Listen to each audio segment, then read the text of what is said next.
अस्सलामुअलैकुम 3 क्लास बच्चों। आज हम लोग अपना chapter number 9 my culture my pride इसकी एक्सरसाइज करेंगे। इसकी रीडिंग एंड ट्रांसलेशन हम लोग इससे पिछली वीडियो में कर चुके हैं, ठीक है। अगर आप लोगों ने अभी तक मेरी वो वीडियो नहीं देखी तो मैं उसका लिंक डिस्क्रिप्शन में दे दूँगी, आप वो ज़रूर देखिएगा, क्योंकि किसी भी एक्सरसाइज को समझने के लिए उसका जो चैप्टर है ना, उसकी रीडिंग बहुत ज़रूरी होती है। तो पहले आप लोगों ने उसकी रीडिंग को देखना है, उसकी ट्रांसलेशन को देखना है, उसको समझना है, उसके बाद हम इसकी एक्सरसाइज करेंगे, ठीक है। सबसे पहले है बच्चों oral communication, learning the sounds, यानी कि ज़ुबानी बातचीत में हम पहले आवाज़ें सीखेंगे। Underline short E in the given lines, ये लाइंस दी हुई हैं, इसमें वो कह रहे हैं कि शॉर्ट ई को आप अंडरलाइन करें, as in festival and event, जैसे कि फेस्टिवल और इवेंट में होता है। शॉर्ट वाउल साउंड कौन सी होती है और लॉन्ग वाउल साउंड कौन सी होती है, ये बेटा मैं तफसीली तौर पर बता चुकी हूँ अपनी पहली वीडियोस में, ठीक है। It was a very wet day, a very और वेट, इसमें ई की जो साउंड है वो शॉर्ट वाउल साउंड है, ठीक है, ये लॉन्ग नहीं है। अगर ये होता है वी और ई, यानी ई के साथ, ये ई के नाम के साथ अगर ये मिल रही होती, ई के नाम की तरह होती, वी ई पी शी, ठीक है, तो फिर हम कहेंगे कि ये लॉन्ग है, लेकिन ये लॉन्ग नहीं बल्कि ये सारी शॉर्ट वाउल साउंड्स हैं। It was a very wet day and Penny the pet hen was very hungry because she hadn't yet been fed। अब यहाँ पर कहीं पर भी ई की आवाज़ नहीं आ रही, ठीक है। नेक्स्ट है बच्चों लर्निंग टू स्पीक, हमने बोलना सीखना है। शोइंग ग्रेटिट्यूड एंड रिस्पेक्ट, शुक्रगुजारी और एहतराम का इजहार करना। Manners are a way of treating others, manners क्या होते हैं, आदाब, आर अ वे, आदाब एक तरीका है, of treating others with respect and showing gratitude, यानी कि इजहार, ये आदाब क्या हैं, आदाब दूसरों के साथ एहतराम से पेश आने और शुक्रगुजारी, ग्रेटिट्यूड क्या होता है, शुक्रगुजारी, शुक्रगुजारी का इजहार करने का तरीका है, ठीक है। सम बेसिक मैनर्स, कुछ बुनियादी आदाब, can make life much pleasant, जिंदगी को बहुत खुशगवार बना सकते हैं, जैसे कि thank you for bringing a गिलास ऑफ वाटर फॉर मी, इस बच्चे ने, ये जो अम्मा बैठी हैं, आंटी बैठी हैं, इनको पानी का गिलास ला कर दिया, तो ये इनका शुक्रिया अदा कर रही है, थैंक यू, ठीक है। ये मैनर्स में शामिल है बेटा, आप थैंक यू कहें, और ये कह रहा है यू आर वेलकम, यानी कि आप खुश आमदीद, यानी आप दोबारा कहेंगे तो मैं फिर भी ऐसा करूँगा, ठीक है। ऐसे वर्ड्स का इस्तेमाल करना चाहिए, इससे हमारी ज़िंदगी मज़ीद खुशगवार हो जाती है। उसके बाद है practice the given magic words with their functions, कुछ यहाँ पर बेटा मैजिक वर्ड्स दिए हुए हैं, जैसे यहाँ I am sorry, please, excuse me, thank you, may I, ये तमाम अल्फाज, इनको इन्होंने मैजिक वर्ड्स का नाम दिया है कि हम इनको इनके फंक्शंस के साथ, यानी कब बोले जाते हैं, ठीक है, या क्यों बोले जाते हैं, हम सीखेंगे। पहला है प्लीज़, प्लीज़ कहते हैं बराए मेहरबानी, आस्किंग पोलाइटली, यानी शाइस्तगी से पूछना, इसका मतलब क्या है कि ये शाइस्तगी से पूछा जाता है, प्लीज़। आई एम सॉरी, मुझे अफसोस है, अपोलोजाइज, इसमें माजरत की जाती है। एक्सक्यूज़ मी, माफ़ कीजिएगा, to take turn to speak, यानी बोलने के लिए अपनी बारी लेना। थैंक यू, आपका शुक्रिया, शोइंग हैप्पीनेस, इसमें खुशी का इजहार किया जाता है। और मे आए, क्या मैं कर सकता हूँ, परमिशन और रिक्वेस्ट, किसी से किसी काम की परमिशन लेनी हो या रिक्वेस्ट करनी हो तो आप कहेंगे मे आए, ठीक है, आगे अपना काम बताएंगे। अगर आप खुश हैं तो कहेंगे थैंक यू, अगर आपने बोलने के लिए अपनी बारी लेनी है तो एक्सक्यूज़ मी, और अगर आप किसी बात पे माजरत करेंगे तो आई एम सॉरी, और अगर आप शाइस्तगी से कुछ पूछना चाहेंगे प्लीज़, ठीक है। नेक्स्ट है बच्चों रीड अलाउड, यानी कि बुलंद आवाज से पढ़ें। Read the poem with actions, इस पोएम को आपने एक्शन के साथ पढ़ना है, यानी कि इशारे करने हैं। रिमेंबर, याद रखें। To stress the words with some message, जहाँ पर कोई मैसेज दिया हुआ हो वहाँ पर आपने स्ट्रेस देना है वर्ड्स पे, यानी कि जोर से पढ़ना है। We say thank you, we say please, we cover our noses when we sneeze, यानी कि हम शुक्रिया कहते हैं, हम मेहरबानी कहते हैं, हम अपनी नाक को ढांपते हैं जब हम छींकते हैं, स्नीज कहते हैं छींकने को। ठीक है, अब ये जो वर्ड्स हैं खास खास इन पर आपने थोड़ा स्ट्रेस देना है। We wash our hands before having a snack, we always put the crayons back. Okay, क्या मतलब है इसका? हम अपने हाथों को धोते हैं खाना खाने से पहले और हम हमेशा रखते हैं किसको? रंगीन पेंसिलों को वापस, यानी कि उनको अपनी जगह पर वापस रख देते हैं। We raise our hands and don't call out, that way no one has to shout, यानी कि हम अपने हाथों को बुलंद करते हैं और हम नहीं पुकारते, इस तरह से किसी को चिल्लाना पड़ता है। ठीक है, यानी कि हम चिल्ला कर किसी को नहीं पुकारते।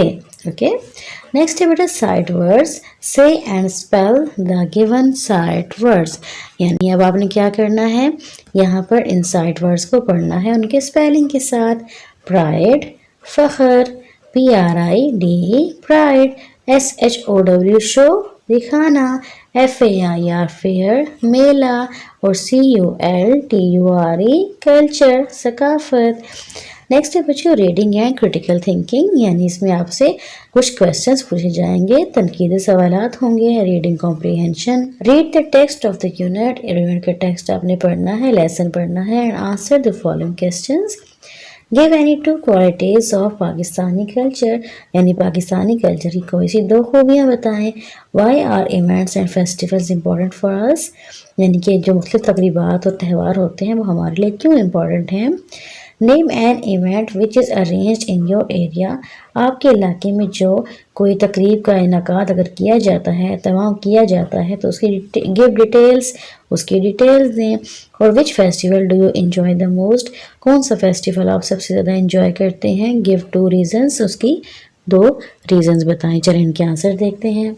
जी बच्चों, फर्स्ट क्वेश्चन है, in Pakistani culture we help needy people to solve their problems, यानी कि पाकिस्तानी कल्चर में हम क्या करते हैं, ज़रूरतमंदों की मदद करते हैं ताकि उनका मसला हल हो जाए। Pakistanis are hospitable people and always take care of their guest, यानी कि पाकिस्तानी मेहमान नवाज है और हमेशा अपने मेहमानों का बहुत ख्याल रखते हैं। क्वेश्चन नंबर 2 का आंसर है, events and festivals are an expressive way to celebrate glorious heritage, culture and tradition. They give us a distraction from our exhausting routine of life and give us some inspiration to remember the important moments in life। यानी इसका मतलब क्या है कि तकरीबात और ये त्यौहार हमारी शानदार सकाफत, विरसा और रवायात को मनाने का एक ज़रिया है।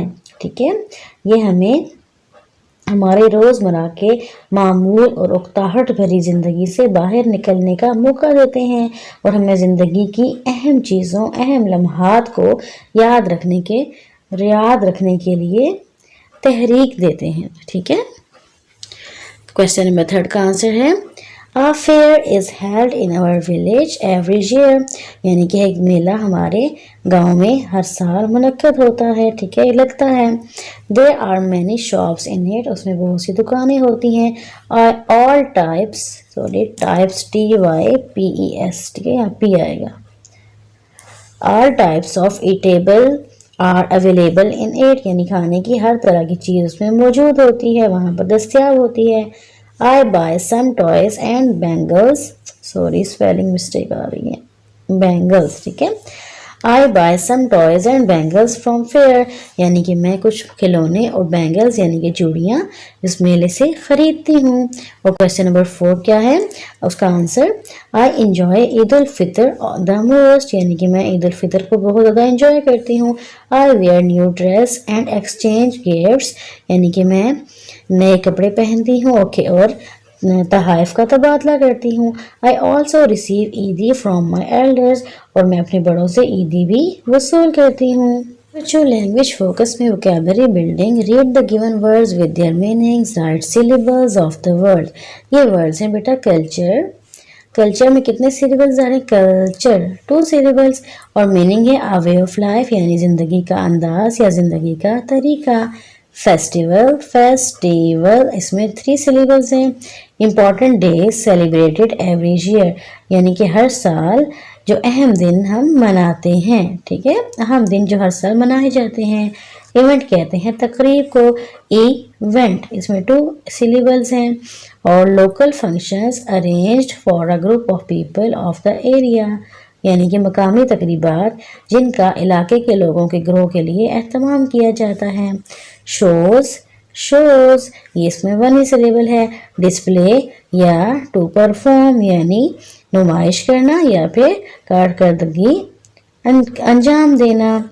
और celebrate, celebrate a feeling of happiness यानी कि खुशी का एहसास, और इसमें 3 सिलेबल्स हैं। बच्चे learning to spell, the letters of the words are mixed up, you have to guess the correct word. यहाँ पर बेटा इन्होंने words with mixed up letters आगे पीछे करके लेटर्स लिखे हुए हैं, आपने उसको करेक्ट वर्ड में लिख देना है। जैसे यहाँ पर स्पेलिंग आगे पीछे किए हुए हैं, और ये असल वर्ड क्या था, सेलिब्रेट। यहाँ पर डोफो लिखा हुआ है तो ये असल में FOOD फूड, कोको लिखा हुआ है और KOOK Coke.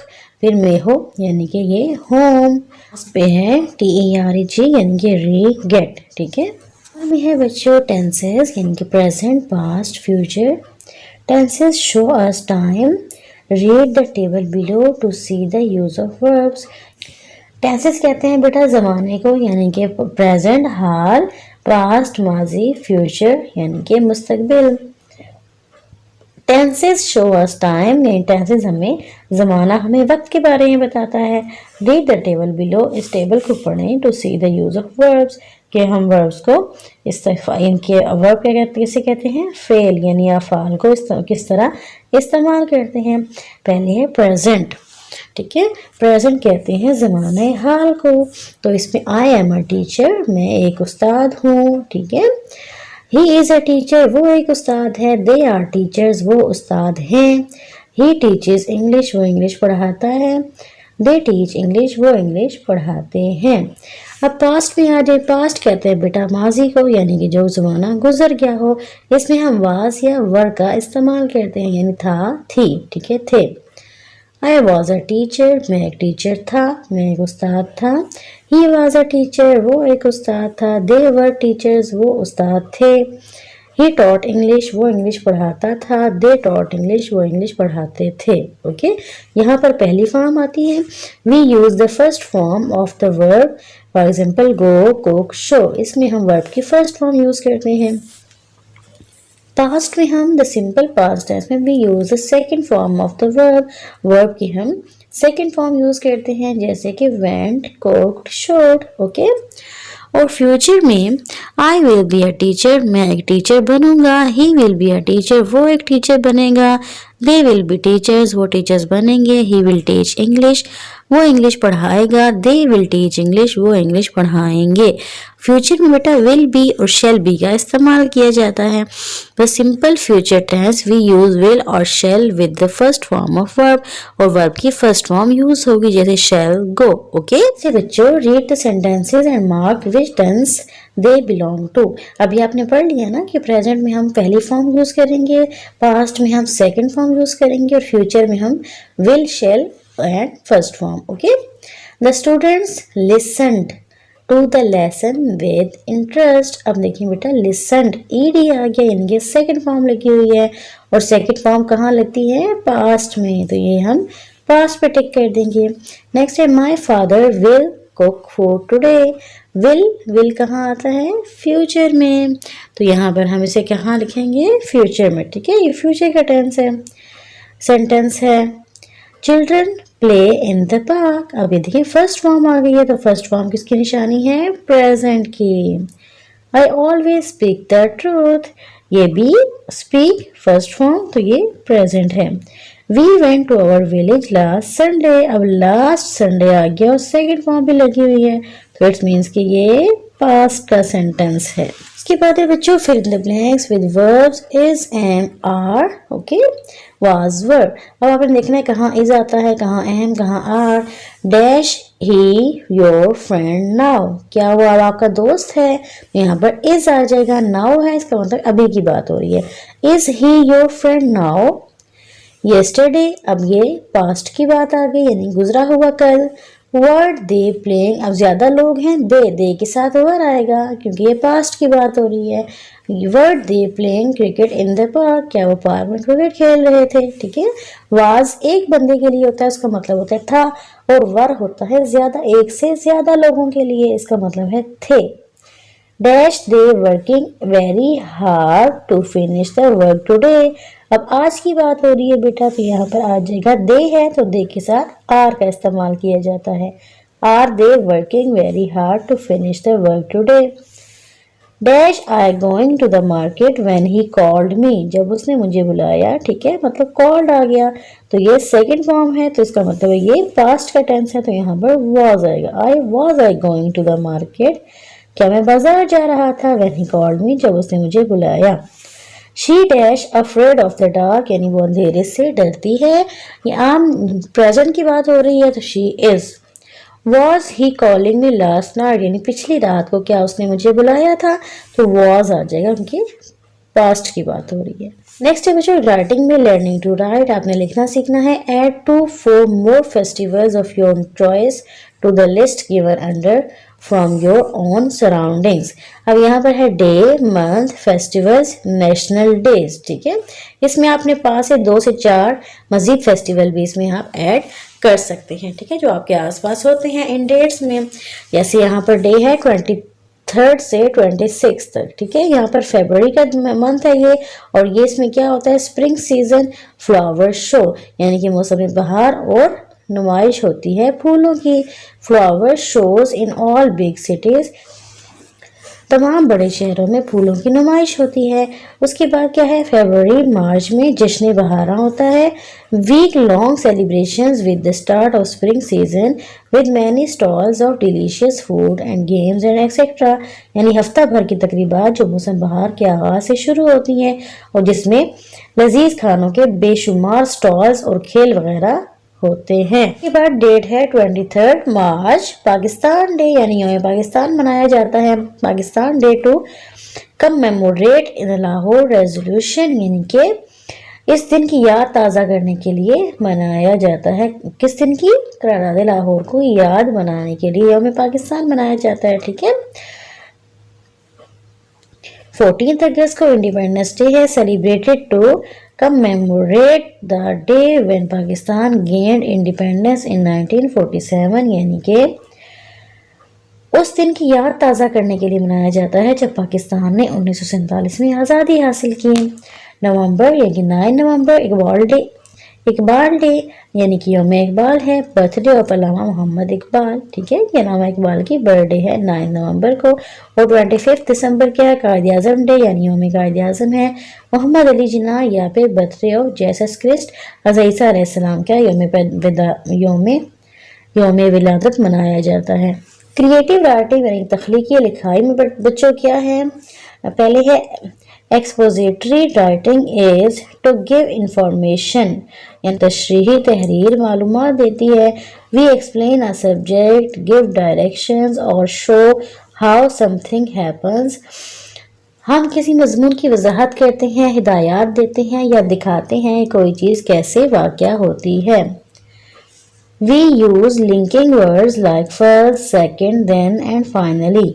This helps the reader to follow ideas.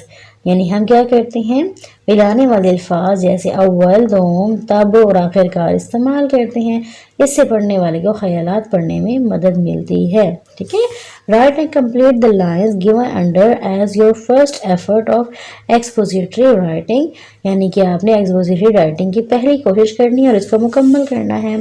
Title क्या है, प्लेइंग लूडो, यानी कि लूडो खेलना। ठीक है। और इसमें क्या है, इंट्रोडक्शन है पहले।